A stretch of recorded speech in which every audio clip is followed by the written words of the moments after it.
showing up? You have the first slide up there, I can Justin? see it. Yep, looks good, John. Okay, complicated. All right, so just as an outline, I'll talk about kind of the general goals of early warning and why it's good. Probably everyone knows that. I'll focus a little on the Pacific Northwest and explaining the kinds of earthquakes and the kind of warning we might have. Now I'll go to the methods. So I'll spend the majority of the talk on the methods and then more methods. And part of the reason this could have been better choreographed is that I just came back last night from a 2-day workshop at Caltech, and I've put 5 or 10 slides of the latest things we're working on in here, which I spent part of this morning trying to figure out.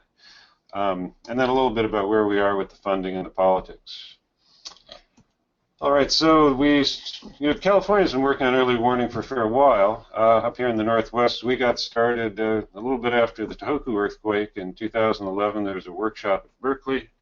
And this picture just shows you the main participants, Richard Allen from Berkeley, Tom Heaton from Caltech, Doug Given coordinating from the survey, and a suite of users represented here by the fellow from BART on the far left. And of course, we're working with Menlo Park and Pasadena offices of the survey. And the basic point of early warning is to essentially short-circuiting what we usually do to notify people of earthquakes. Ordinarily, within about 20 seconds, we may notice something's happened in our computers. In a couple of minutes, we get the magnitude. 10 minutes, there might be a shake map and a focal mechanism, and then somewhere in here, the reporters start calling. But when we do early warning, we're aiming to basically tell people 5 to 10, 15 seconds after the earthquake what's happened. So just 1 or 2 orders of magnitude faster than we're used to working, and of course it has to be automatic. So the basic principles, again, I think people know this, are the 3 ways we can kind of anticipate what's happening faster. First, we can see the P wave, which goes twice as fast as the S wave. So seeing the P gives us a good measure of what S wave might be coming. We also can put stations near where the earthquake happens, closer than the cities we're trying to protect, and gain time that way. And third, we can see from the beginning of the earthquake, and if we see some fraction of the earthquake, we can make an educated guess of the magnitude. And also some faults, we can estimate how the rupture might progress, like the earthquake coming along the coast here. If we see it coming halfway up Oregon, we can make a probabilistic guess if it's likely to hit the Puget Sound. So those are the 3 ways we can try to get some time to warn people about the shaking, which is really the purpose of earthquake early warning. Okay, so just a few kind of general considerations. One is there's a lot of things you can do with an early warning. Each one's a little incremental, but together they could provide a lot of protection. We can control traffic, cars, trains, and airplanes. We can get emergency operations started before kind of the chaos of strong shaking. We can warn industry to protect things like computer operations or delicate heavy equipment that shaking's coming. And of course, we can just tell people to look around and do the right thing. The cost is, expensive by seismological terms, but not expensive societally. For the West Coast, the implementation plan estimates $16 million a year. And we can also look around the world and see how many different countries are already doing early warning as a way to see that it's not a hard sell.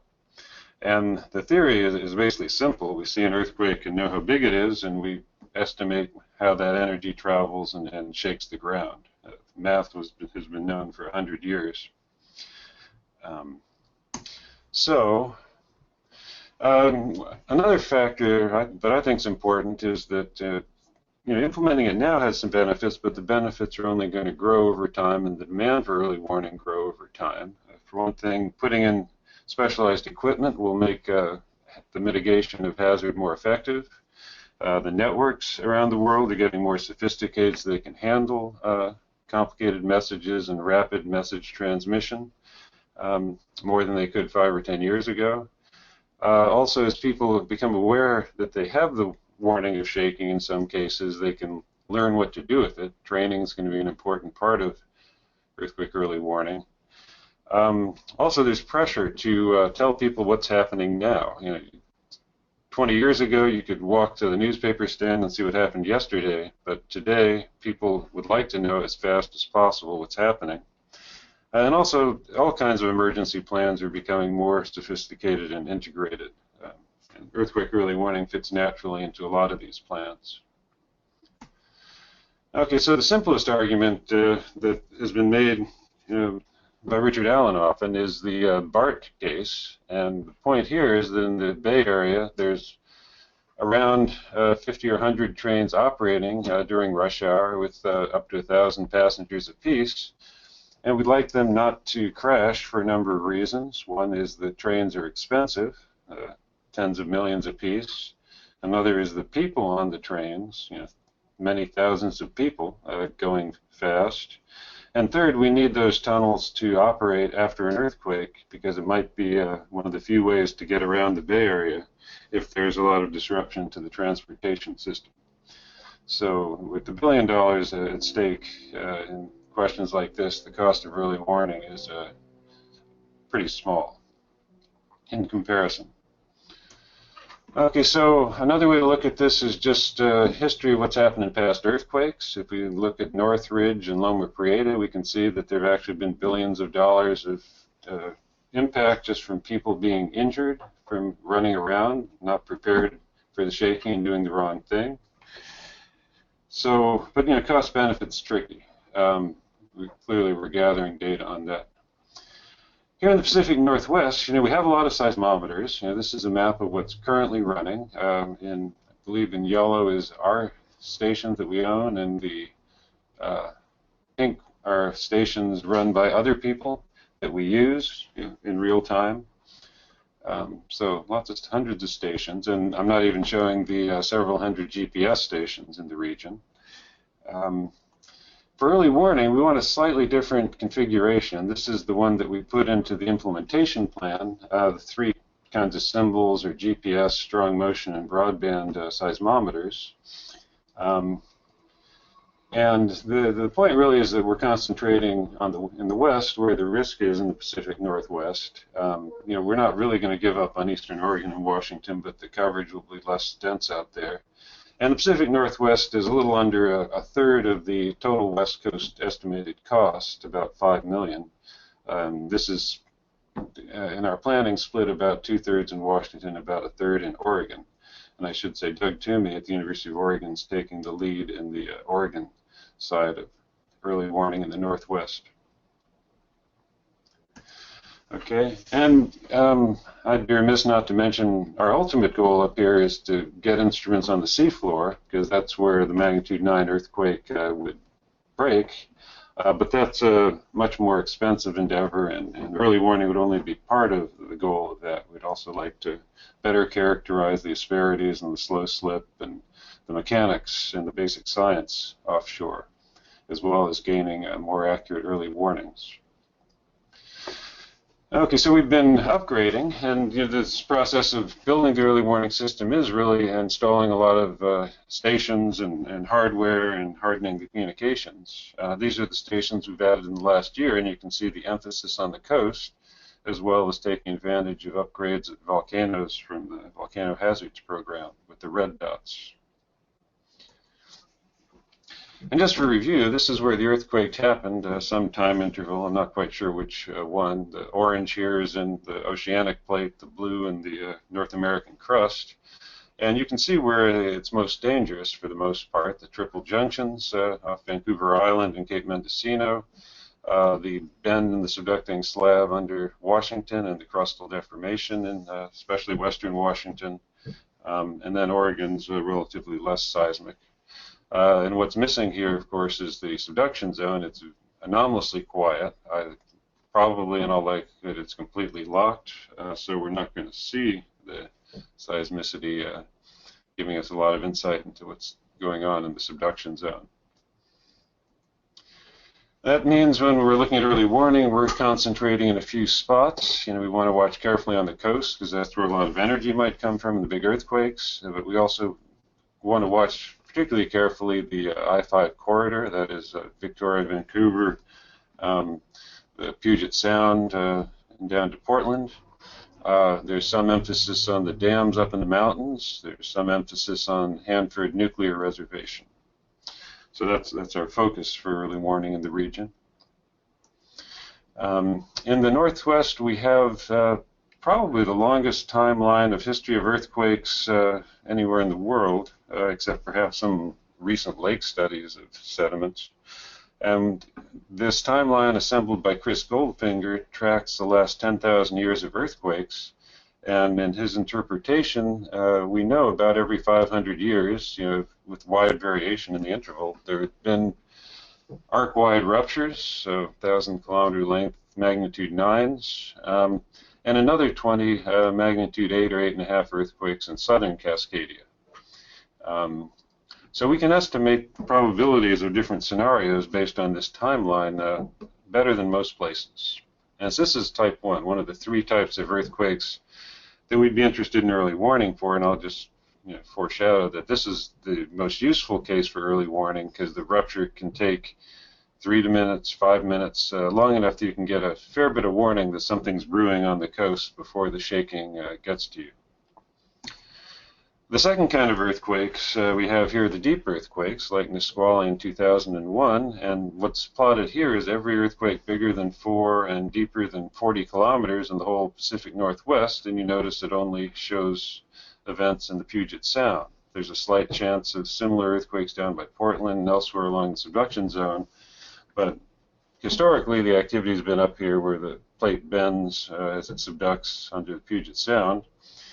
With these events being 40 kilometers to 50 and they go down to 100 kilometers, that allows early warning to give 10, 20, 30 seconds of lead time of the strong shaking. So again, it's one of the more favorable situations for early warning. It's still seconds and not minutes, but it's a fair number of seconds. So type 2. And then the third type, type 3, is what actually California generally faces, which is crustal earthquakes. And we have plenty of faults. They move slowly, and so the return times are long. But in particular, there's the Seattle fault running right under downtown Seattle, basically, as well as the Olympia fault, the Tacoma fault. South Whidbey Island hits a lot of facilities up on the east side of the Puget Sound, and basically wherever we look, we see faults up here. So that's type 3 of the earthquakes, and this is the hard one. If they're really close, early warning is challenged to provide much time to do anything. Okay, so these are putting numbers on the odds. The magnitude 9 is basically a 15% chance in 50 years. It's essentially 1 in 300 chance each year right now. A little higher odds than the 500-year repeat time since we've had 300 quiet years. The probabilities in southern Cascadia are higher because of the possibilities 8 to 8.5. There's some discussion there might be smaller earthquakes in the north as well, but we really don't have a consensus on that. And then within the Puget Sound, it's actually similar, about a 15% chance of having a 6.5 somewhere in the Puget Sound in the next 50 years, similar to the coastal 9. So this would be a higher level of damage, but a much smaller area than the coastal earthquake. And these deep earthquakes are a common earthquake. The estimate's about 84% chance in the next 50 years, so we're probably going to have more than one of these deep earthquakes like Nisqually. So there's the odds. And so what can we do? Just to put it into words, the megathrust earthquake, if it starts at the closest point on the megathrust, those of us here in Seattle might have half a minute of warning. But the closest, the rupture starting the closest location will have directivity pointing away from the Puget Sound. So in our worst case earthquakes, we'll have longer amounts of warning. And if the earthquake starts in the far side of the Cascadia subduction, then we could get several minutes of warning. So that's a very best case for early warning in terms of time of warning. And again, this does require estimating the probabilities that some earthquake that's just started is going to continue to grow along the entire arc. So the estimate would be probabilistic on a time scale of minutes. And I'd be remiss if I didn't mention that if we can detect a big earthquake on the coast, this is useful information for tsunami warnings. We have a good system of tsunami warnings, but it could be faster using the methods we're developing for shaking earthquake early warning. So the deep events, again, if it's 50 kilometers deep, we'll see the P waves a while before the S waves show up. And it's somewhat oblique if the earthquakes are down near Tacoma, and we're worried most about Seattle. So we can get up to 20 seconds pretty easily for these deep, big events. And the crustal faults, so far, some of these have blind zones. As telemetry is getting better and the methods are getting faster, the blind zones are shrinking, and we think they'll disappear for most cases, but they are still an issue. And they do depend on our densifying the instruments in the critical places. Okay, just as to help you visualize how the early warning works as a chronology, I just put up a couple of seismograms from events in the last year. And the first example, this upper seismogram, was written near the Seahawks Stadium, CenturyLink Field, which is right near downtown Seattle, actually a little closer to the quake than downtown. And in this particular case, the event that was 50 kilometers deep, it was just a few kilometers from where Nisqually was located, happened at the time of the red line here, and these little tick marks are a second, so it's 10 seconds between the big tick marks. So the earthquake happened, and there's nothing one can do till the P wave hits the surface. Although at our workshop, people talked about how hard is it to detect the gravity waves, and there's talk about what if the crushed rock generates electromagnetic signals at the time of the earthquake, which apparently has been seen a time or two. But seismologically, the first time we can do anything is the purple line. And it turns out in this case, with the system that was running a year ago, we generated an alarm 3 seconds later. These deep earthquakes have fairly flat wavefronts when they hit the surface and hit a lot of stations quickly. The P wave hit CenturyLink a second or two later. The S wave was predicted to hit 10 seconds after that, and you can see the strong shaking coming. So in this case, we got 13 seconds of warning, although it was only a 3.5. So basically, people, if they'd had this running, would have been able to know that they were feeling an earthquake. A shallower earthquake over near Redmond is shown below. Point here is if it's shallower, the P waves hit the surface sooner. And again, this was in an area with good coverage. The existing system generated an alarm within 2 seconds. Shaking hit about 8 seconds later. So that's how much warning we could have gotten last year with the existing system. A perfect system would have given 3 more seconds, as well as being a lot more reliable and accurate. And the final example is off of Oregon. Here, if we had an instrument right above the earthquake on the seafloor, we'd have had a detection and a warning issued within 5 seconds. But with stations on land, it's about when the P wave gets to Corvallis, I believe is this station, that we could have generated a warning. P wave came into Corvallis, the S wave came in at the predicted time, and the way the system's currently running, we issued a warning here after everything was over because of the latency in the way the telemetry was configured. So we've since improved this a bit, but you can see the dramatic problems from stations that are not connected with instant data delivery to the computers at the UW. Okay, so the workhorse of this early warning system, at least in our view, is ELARMS, and ELARM is based on a paper written by a student of Richard's, Gilead Werman, and Richard Allen, who was, of course, prof at Berkeley at the time, and Peter Lombard. And the point of this, just to put it in a nutshell, is to rapidly and accurately assess earthquakes. It only really works up to magnitude 7 because it only looks at the first 4 seconds of the P wave from 4 stations, and it can work with as little as 1 second. Because speed is the emphasis, not complete accuracy, which takes longer. The system was trained for the San Andreas, but it's been applied a number of other places, Israel, Korea, Japan. So we have a good idea how it performs, and it's continually being improved with the logic to keep false alarms at bay and improve accuracy. And there'll be other algorithms that kick in later in the seismogram to bring the analysis so it can detect the biggest earthquakes, but that takes longer. Well, the earthquakes take longer, but also it takes tools that look at more than the P waves to do that. So just details, we could spend the whole talk on the technical details. It's simple, but it has to have a lot of common sense built in. Of course, the filters have to be causal. You want to see the kind of broadband energy as quick as possible. This applies to the vertical components because the horizontals just are noisier empirically from calibrations.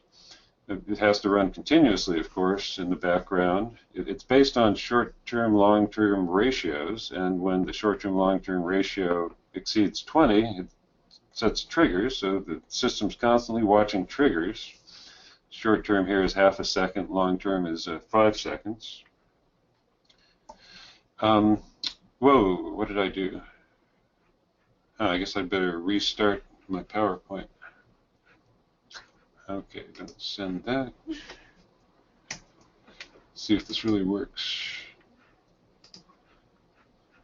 Where was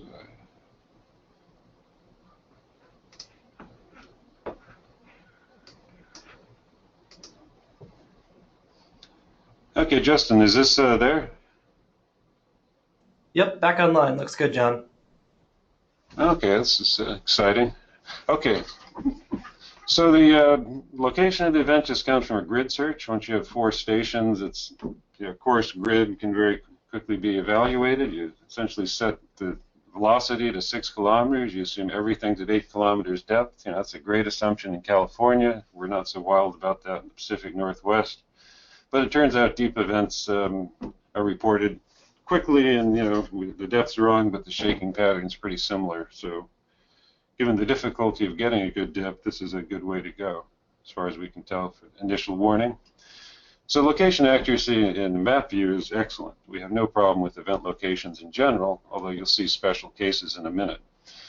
And here's Renata, who's been making sure the system works up here, and this is just an example of the amplitude that comes out of ELARMs compared to the catalog magnitude. So each of these little symbols is one measure from a seismogram. Each of the open squares is an average for an event. And I think these are actually the initial magnitude estimates for the event. So the averages, of course, are much better behaved and closer to the line than the individual measurements. In terms of location, we took all the big events we have in our kind of waveform archive and tested it. This is a harsh test because station configuration wasn't as good in the past as it is now. And what we find is we can do very well in the events within our region. We have some problems looking at the events that are offshore. There's just essentially mislocation vectors. And we miss a few events. We make up a few events where they don't exist. But in general, performance is good, and we think that with the tuning we're doing and the improvements to logic and ELARMs that's happening at Berkeley and with everyone's input, we think that the performance is going to be excellent for ELARMs. And the way ELARMs works is it finds a location and a magnitude for the event, and from that location and magnitude, it predicts what you'll see everywhere across the region. And so, of course, initially all you have is 4 P waves, so you're just predicting what the S waves are going to look like. As time passes, you'll see the S waves, and they'll be folded into the shake map. And of course, they'll be folded in once the shaking's already happened, so that it'll better calibrate the predictions. But where we have shaking, of course, the ability to give early warning is already passed. And it's reassessed every second and broadcast. Here's a typical test from Japan. This is where the Berkeley group plugged in ELARMs and looked at how good the initial magnitude estimate was. And it's color-coded by the size of the earthquakes. So the red is bigger than 7. The green is bigger than 6, and the blue then is generally less than 6. And the point here is that the magnitude error is centered around 0, and if you look in the range half a magnitude too low to half a magnitude too high, you have most of the events. That is, these estimates seem to be good within about half a magnitude unit. And this is generally true for the various regions where ELARMS has been tested. And you can see the biggest events are starting to slightly bias low. The biggest bin here is half a magnitude unit low, so 7's often are reported as 6.5. But that might well be because it takes more than a couple of seconds to generate a 7. Okay, so now I'll switch to the things I don't understand as well. This is what we've been talking about the last 2 days, state of the art in the algorithms from this workshop at Caltech. And of course, Tom was our gracious host at this workshop, Tom Heaton. And so one thing is we've been assessing the performance in California of the system over the last few years. And so this is about the last year of ELARMS in the entire state of California. And I won't go into the details. I don't know that well, but I'll just point out that generally it's performing quite well. There are a number of events where teleseisms fooled the system into thinking there were moderate-sized local earthquakes. And since these teleseisms can fool us into thinking they're 5s, not only does that undercut public confidence, but it's getting up to the range where we'd like the warnings to be accurate for lots of reasons. So you'll see we've got tuned up a teleseism rejection filter that should get rid of this. There's an unfortunate PG&E calibration misfire, which actually, not taking into account how PG&E stations work, looked like a magnitude 8 for a while offshore. But a lot of things are also working quite well. We can zoom into the Bay Area, and you can see again the events that were in the catalog of ANSS, as well as showing up in the early warning system, is the vast majority of the events. There were a few that were missed. There was one teleseism that showed up locally, one event that I think didn't happen that showed up. So the point is where there's a lot of instruments, this thing's performing particularly well. And in the LA area, it's similar. Again, most of the events that happened are showing up. A few teleseisms, this calibration pulse thing, and we're tuning the system to iron out these issues. And the teleseismic rejection issue I mentioned, turns out that most seismologists would realize this. If you look at a teleseismic wave, it's depleted in high frequencies compared to a local event. This just shows, I don't know how many, several dozen teleseismic waves in a spectrum, so amplitude versus frequency. I guess it's illegible here, but this is about a second. This is around 30 hertz. This is long period. So the local events have more high frequencies than the teleseisms do, and it's fairly consistent. You can parameterize this just by a measurement at 10 hertz compared to a measurement at whatever this is, 3 or 4 seconds period. And if you plot one against the other, the teleseisms are over here and the local events are over here, and you can separate the teleseisms with almost 100% accuracy. So this is currently being implemented. So one of the issues with early warning is that the bigger the earthquake, the more likely it is that it's not just a point source for practical purposes. And Japan's a perfect example. The earthquake started here, and the Japanese early warning system reported it happened here. But in fact, the earthquake started here and then ruptured a fair ways toward Tokyo. So the shaking estimate you'd get from the point source was not exactly the shaking that resulted from the real earthquake. So figuring out the finite fault is can be important in some cases. And so for that reason, we have more than just ELARMs running. One for several reasons, but it's one of the important ones. Oh, and I should mention at this point that in parallel with ELARMs, there are 2 other systems, VS, Virtual Seismologist, and OnSite, that basically look at the same information, the first few seconds of the P wave to try to get a magnitude, and we sort of expect there'll be some consolidation. Some of us feel like having 3 algorithms running means 3 times the work and 3 times the likelihood of problems. There's another faction that thinks that if there are 3 methods, they're unlikely to all make mistakes at the same time. But that's just a different engineering philosophy.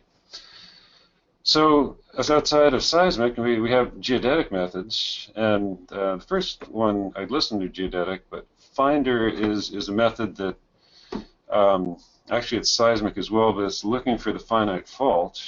Here it's looking at which stations exceed a certain threshold of acceleration or velocity, and basically tries to parameterize a shape of the area that's strongly shaking and argues that's the rupture geometry. So it's quite a robust system, although it takes longer because you have to wait till peak amplitudes come in, or at least the amplitudes pass some threshold to figure out the extent of the rupture. GFAST is a purely geodetic method, but this, in contrast, is a point source method. And the point of GFAST is measuring just the peak displacement. And just like alarms, the bigger the displacement, the bigger the magnitude of the earthquake. And so if you're looking for when the ground moves, 10 or 20 meters, this thing can capture the biggest earthquakes.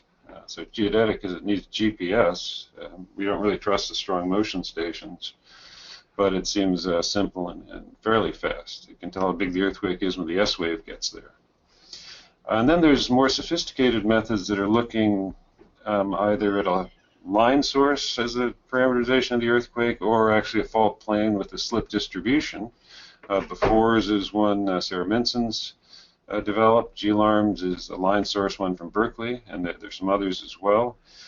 So these will provide the most accurate map of what's happened, but they won't show up until you can sort of at least estimate the static offset from the fault. So they'll be even slower than the methods looking at the peak S wave, and they may have limited utility for shaking warnings.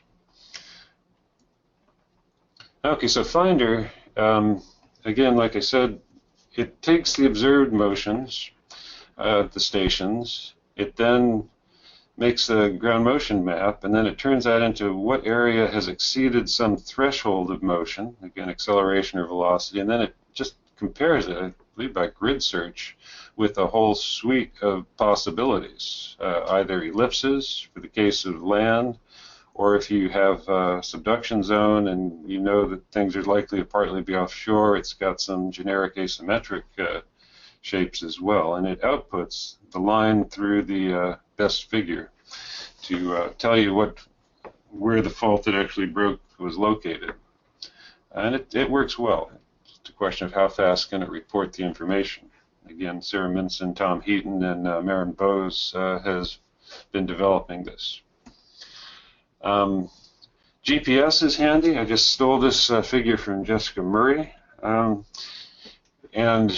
the point of this really is if you're looking in the time scale of early warning, a fraction of a second to a few seconds, GPS is accurate anywhere from a few millimeters to a centimeter, which is a useful number if you're reasonably close to a fairly large earthquake. So it's not going to contribute for these little events we're training on, but it can be quite useful if there's a big earthquake close enough.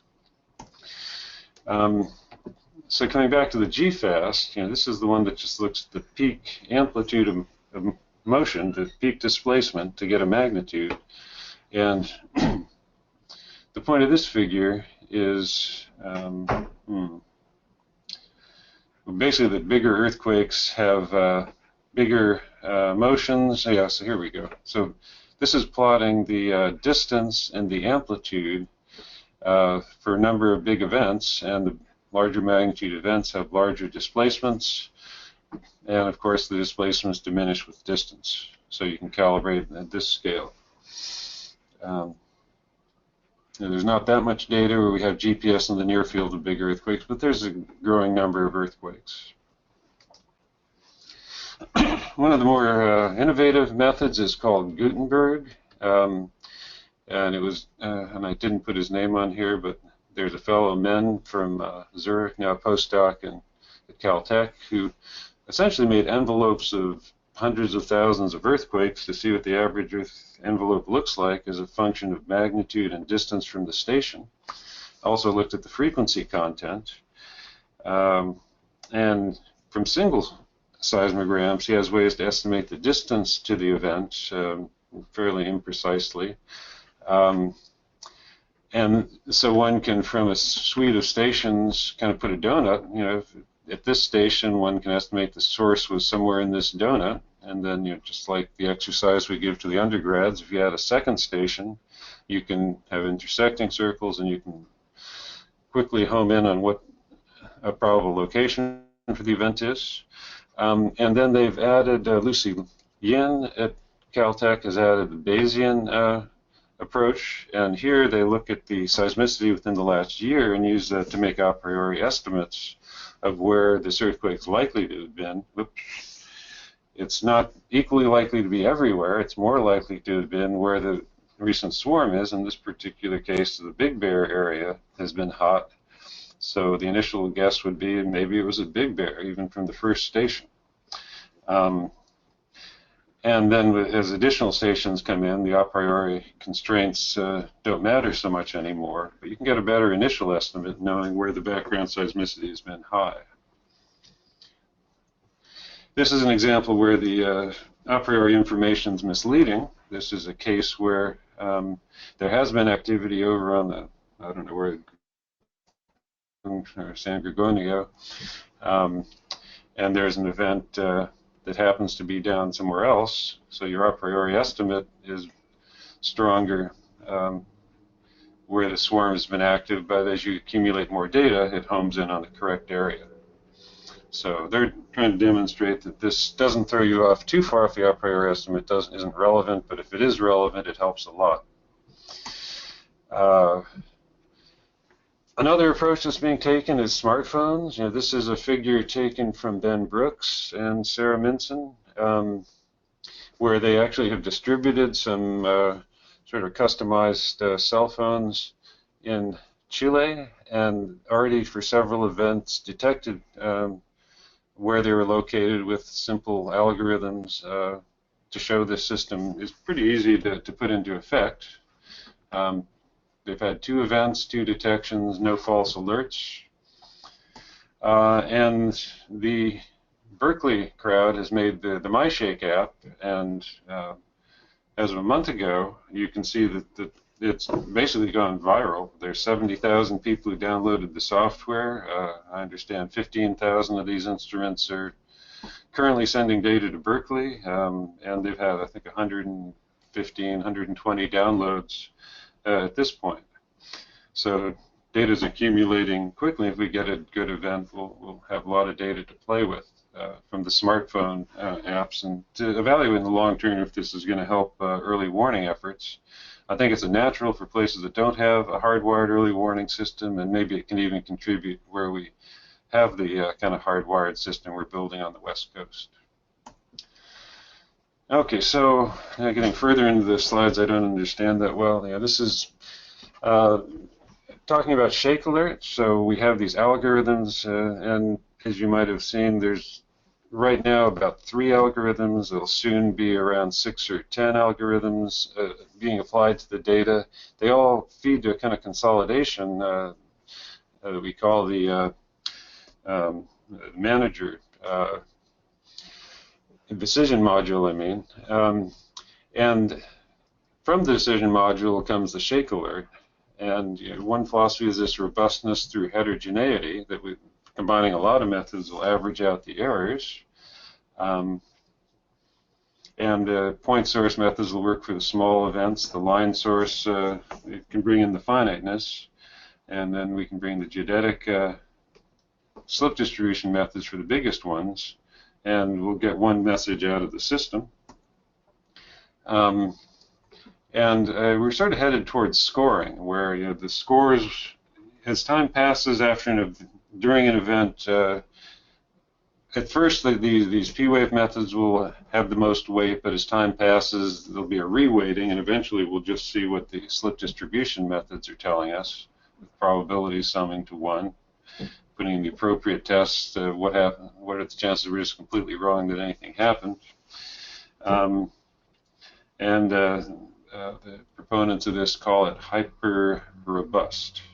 I, I won't pretend to relay that accurately. And here's just an example of applying that sort of information to a kind of a hard case, and that's the Napa earthquake. As people know, the system performed well, and that's because ELARMs came up with the right answer pretty quickly. And so here we are 12 seconds into the event, and the point really is that we can look at the distribution of shaking that had been recorded 12 seconds after the event, and it agrees very well with what ELARM said was happening. The on-site method produced an entirely different estimate of earthquake in a different place, slightly later time, for issues of metadata not have been brought up to date. But with the kind of probabilistic estimation of what's happening, we could say that this ELARMS was fitting the data, on-site was not, and so it doesn't carry much weight in the what we're telling people. That's just a simple example of mixing lots of methods together. And I think I'll skip through this just because, oh, it's a movie. No wonder my file was so big.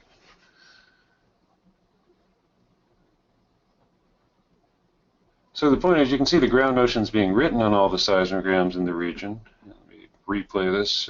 And you can also see that the initial estimate comes from ELARMS. On-site tries to weigh in, but isn't fitting anything, and so it isn't really contributing. Let's see, is that what we'd see? So yes, ELARM detects it. On-site actually never even contributes enough to show up in the pie chart. Although for some reason we're winding up with a 30% estimate that nothing has happened. So it's the risk of using figures I don't understand.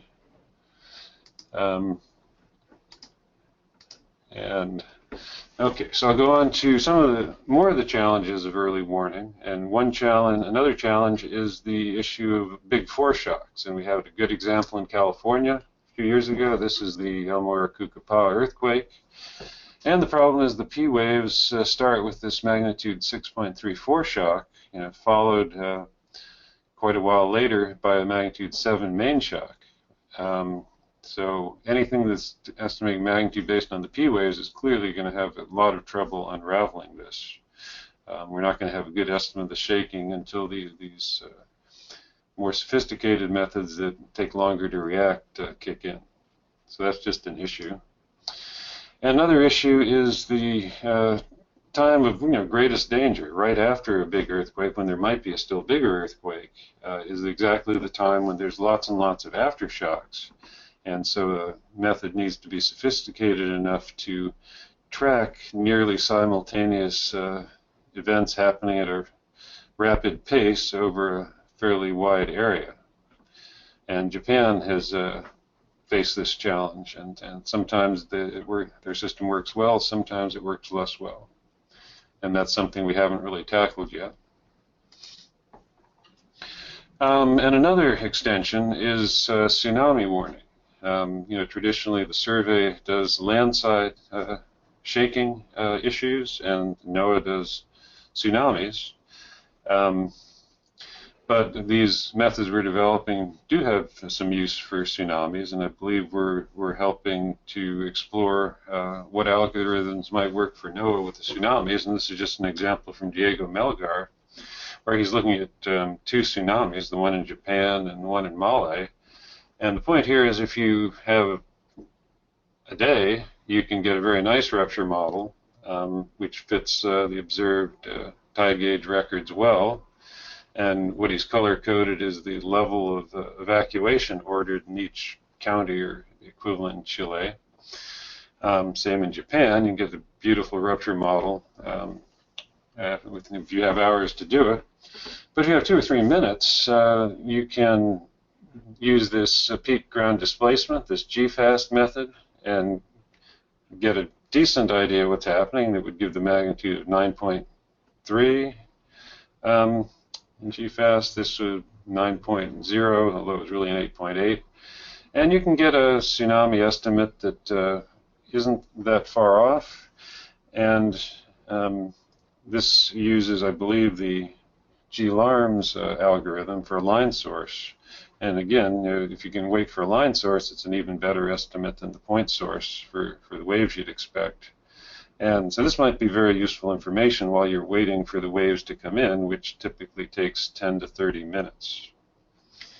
So we are exploring these applications. So just in terms of politics, it's complicated enough that I'll be very brief. Essentially, written in the budget at the moment, written in a way that's long-term, I think, is $8.2 million a year. As I've said, the implementation plan we have is $16 million a year, so we're about halfway there. And the way the money flows is complicated. Part of it goes to the 3 universities, part of it goes to the survey, part of it goes for personnel, part of it goes for hardware. There's also a number of efforts that are raising money for the kind of initial equipment. UASI in Los Angeles has put up millions of dollars. Oregon has bought a number of seismometers, as has Washington. And the way that the costs work out is, again, the Pacific Northwest is about a third the cost of the West Coast. And within the Pacific Northwest, Washington's about 2/3, Oregon's about a third, which is roughly proportionate to the risk. And the way it's currently designed, if they turn on the funding, it would basically take 10 years to replace all the equipment with new equipment to make the system fully functional, functioning at full capability. But it's important to note we're not fully funded yet. We're only half funded. We're optimistic we'll get full funding, but it's by no means guaranteed. And then there are a number of issues. As we develop this, we have a lot of choices, and we're currently trying to figure out how complicated should the system be, given that it has to work and might not do much for as much as decades at a time. I think that's self-explanatory. Another issue is we'd like a 100% solution. We have these blind zones. We have cases where there are foreshocks that might confuse the system. I mean, nothing can deal with all unexpected circumstances, but we're looking for ways to speed this up for the very closest stations, at the shallowest earthquakes.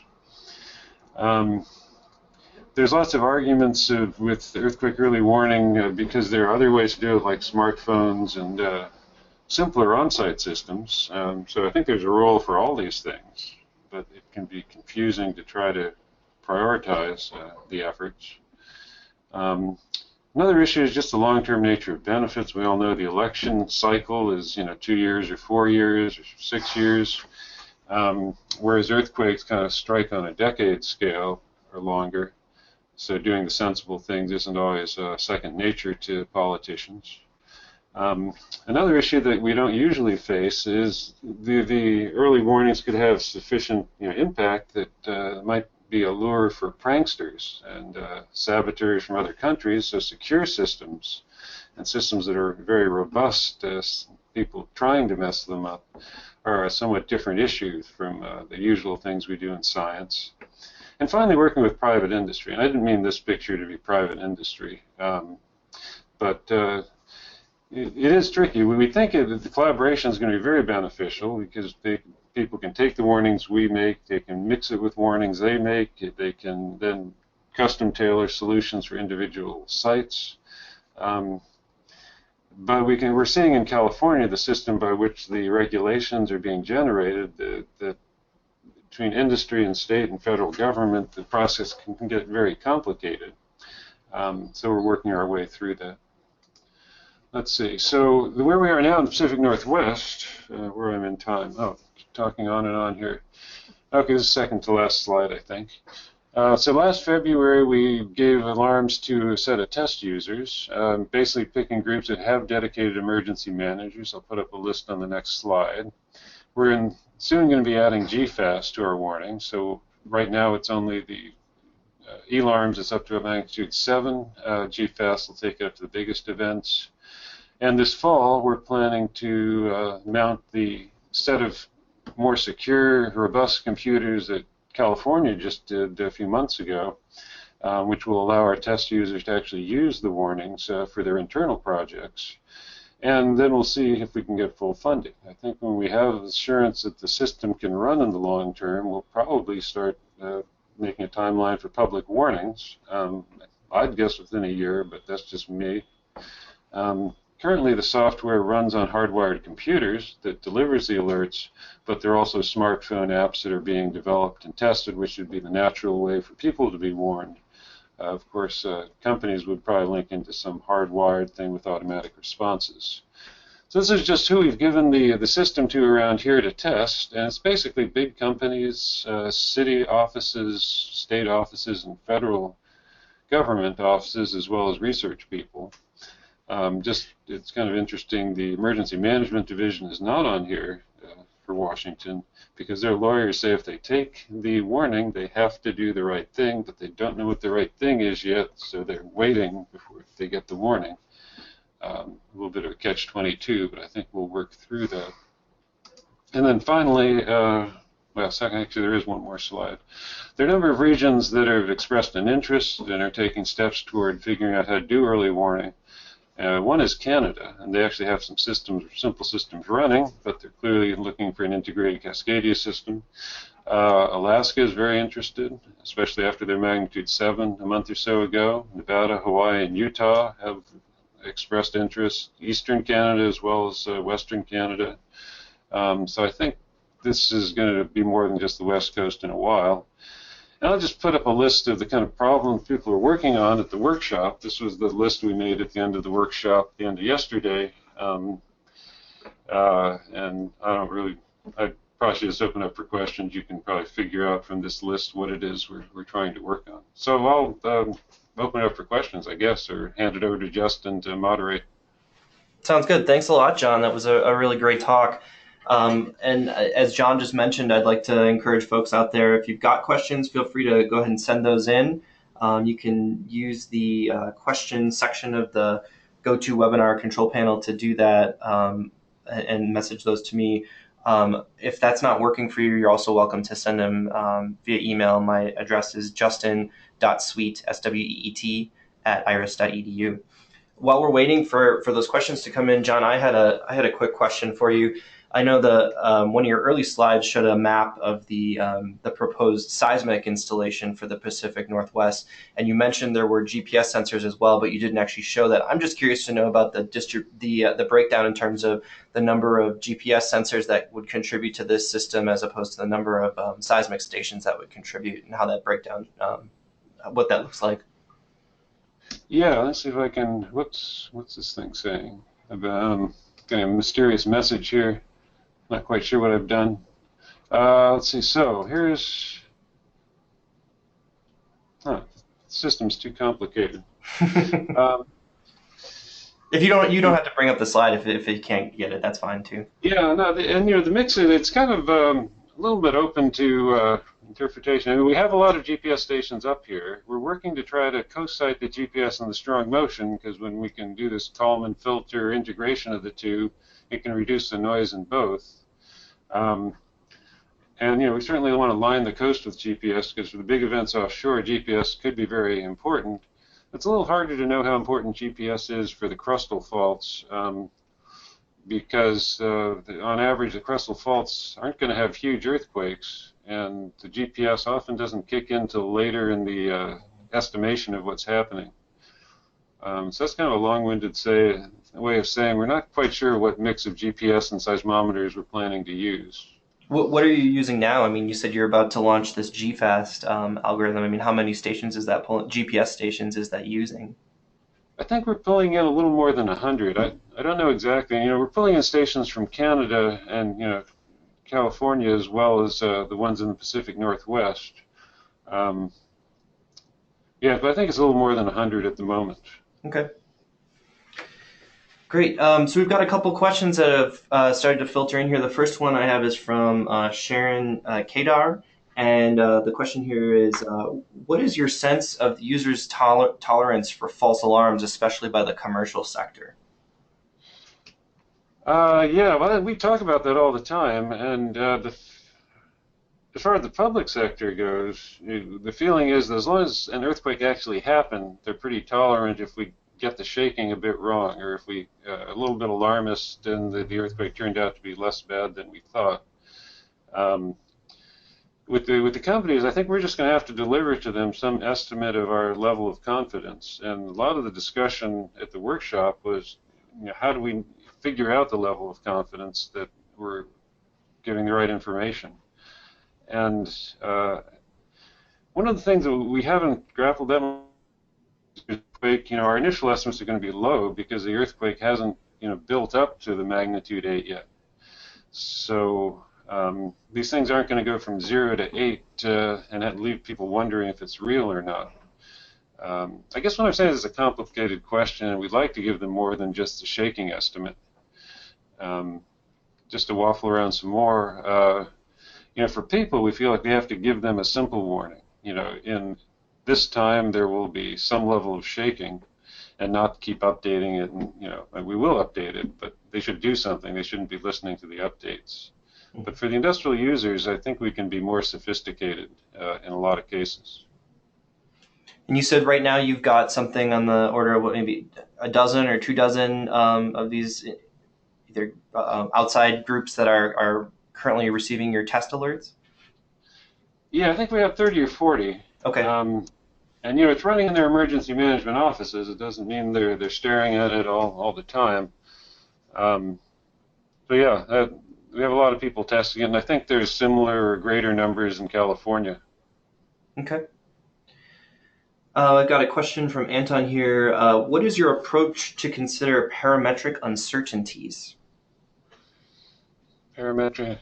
Well, and that's a great question. And we spend a lot of time talking about how we're performing for magnitude 3s, because that's what we have all the systems running, and that's almost irrelevant for the biggest events. The biggest events, there's no signal-to-noise problem. On the other hand, there's all the complexities of evolving rupture, and not the clean separation of P and S waves. So we're forced to use kind of historical waveform archives or try to collect waveforms from around the world. So ideally we can measure those uncertainties if we have enough data sets to calibrate against. Although there's a fair bit of discussion of the what are the black swan events. For example, when we didn't have those San Luis Obispo instruments properly accounted for, they all put out some kind of timing pulse, and we thought it was magnitude 8. So where does that come into a parametric uncertainty estimate? So we're grappling with a lot of ways, but mainly we're trying to build an archive of big events that every time we update the software, we'll try to run through the suite of events and make sure it's performing as we think, including getting estimates of the uncertainties. How does that inform, the testing that you guys do? I guess, could you say a bit more about the kinds of tests that you throw at these systems to see how they perform? Yeah, Monica Kohler in Pasadena is building a system where she has this collection of both big historical events, so the waveform archives of big events, as well as collecting synthetic seismograms for all the scenarios we're worried about. And then she can run those through the algorithms. And so we're only partway through this process, but the goal is to have this entire suite of not only events and synthetic events, but also circumstances that have fooled the system in the past, to basically accumulate the things that could challenge the system and make sure that they're not going to cause problems in the future. Great. All right, well, I think that's all the questions I've had come in on my end, unless, let me just take a peek at my email. Nope, okay, I think that's it. So, John, oh, wait, sorry, one question just came in here before I let you go. It says, this is from Frederick, and it says, do you test against the data that trigger false alarms? Yeah, one of the categories that they're building in Monica's test system is the time intervals that gave us problems. They're particularly collecting the teleseisms, because those have consistently occasionally fooled the system. But yeah, they're trying to collect problem intervals, although I think I argued that we should be able to just run entire years of data through, because who knows what kind of weird glitches show up when we're not watching that could challenge the system. But so far that's too hard. running long intervals of time through the system just to make sure it doesn't misbehave is very challenging. Okay, great. Well, John, thank you so much for this really informative talk today. I really appreciate it, and thanks to everybody out there for joining us. Okay, great. Well, thank you.